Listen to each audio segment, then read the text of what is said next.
HS2 Limited have signed a £280,000 contract to educate children in primary schools as to the benefits of the HS2 project, with key Stage 2 pupils being encouraged to make a Zoom train from cardboard and straws powered by a balloon. I'm pleased to have Joe Ruckin, who's from Stop HS2, to tell us his thoughts about this. Good afternoon, Joe. Thank you for joining us today. Good evening. Yes, thanks so much. So, what's happening here? Well, basically, HS2 Limited have set a contract over £250,000 to educate key Stage 2 pupils the benefits of high-speed rail. They're saying that they're doing it for, to try and encourage more people to come into engineering. And the projects aren't, to do with any specific project that's happening whatsoever. But you look at the train that they're making, and it says HS2 on it, and it's got the Engine for Growth logo. And this follows on from something that they've been rolling out with Key Stage 4, secondary school pupils, where they're basically getting them to choose a route for the Zoom train Zoom rail, Okay. which of course isn't HS2, even though it follows pretty much exactly the same route. And the thing that's really worrying is it is basically state-sponsored propaganda. It is effectively brainwashing, because according to all the materials they're providing to the schools, there are no drawbacks. Basically, Okay.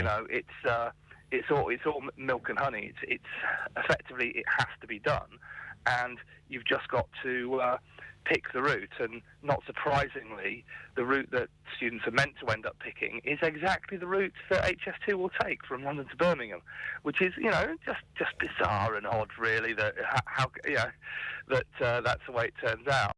But the the greatest worry is, of course, this is actually being targeted specifically, primarily, at the schools along the route of HS2.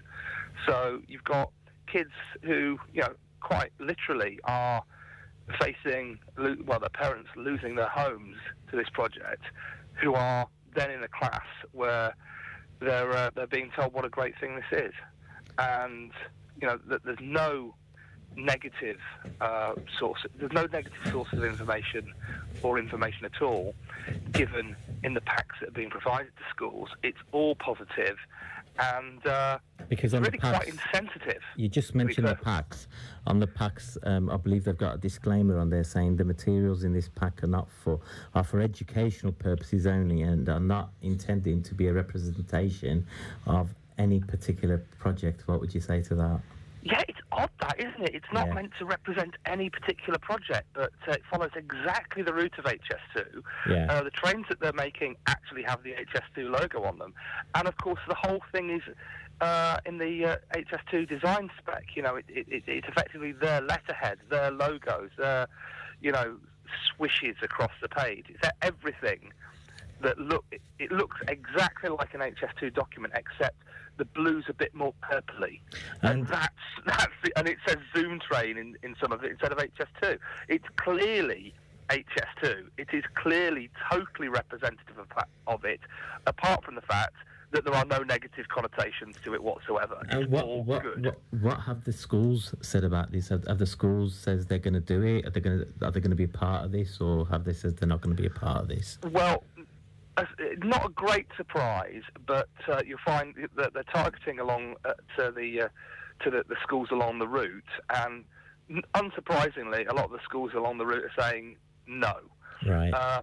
The problem is that obviously a lot of money's been spent already. This company has been given, £280,000 for the primary school one. We don't know how much the secondary school one has cost, but it's likely that, all right, it might not go out to the schools along the route because they will just decide, no, we're not touching that.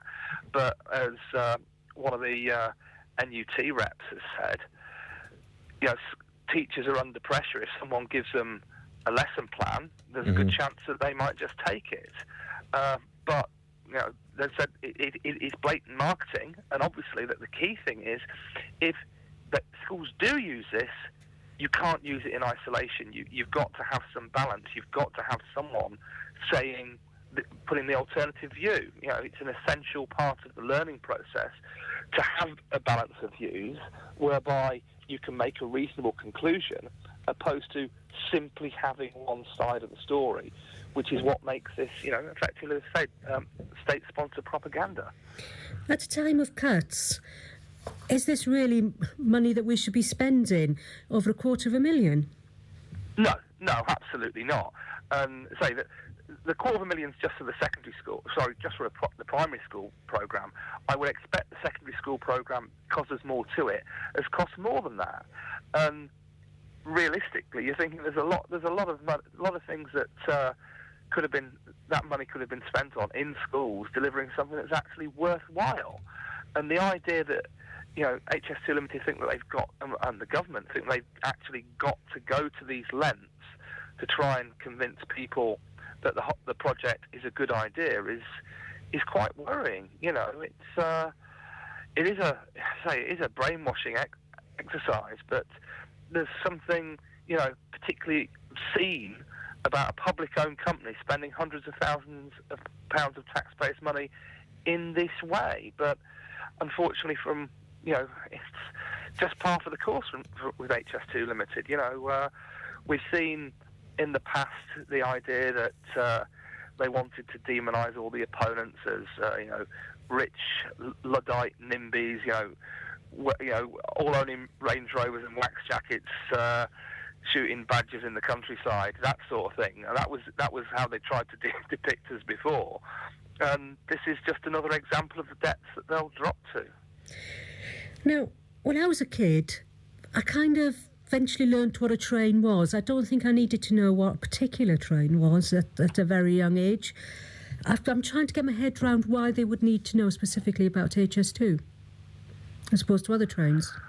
Well, how they are trying to market it is that there is a shortage of engineers. There is a shortage of people who will be able to work on the railways in the future. And they're saying that this is to try and get people into engineering in the future. The thing is, though, that the projects that they're sort of, besides the blow up a balloon and set a cardboard train whizzing across the room, the project that they're doing is about choosing a route. It's not really about, doesn't really have any engineering qualities to it. It's about a series of factors that are relate to the costs and relate to whether you'd have stations here and there and that sort of thing. It's basically, you want me to be honest, the reason that this is happening is because HS2 Limited have got money to burn, and they've been given a green card to just blow it on whatever they think is a good idea at the time. That's what they do. A couple of months ago, they advertised for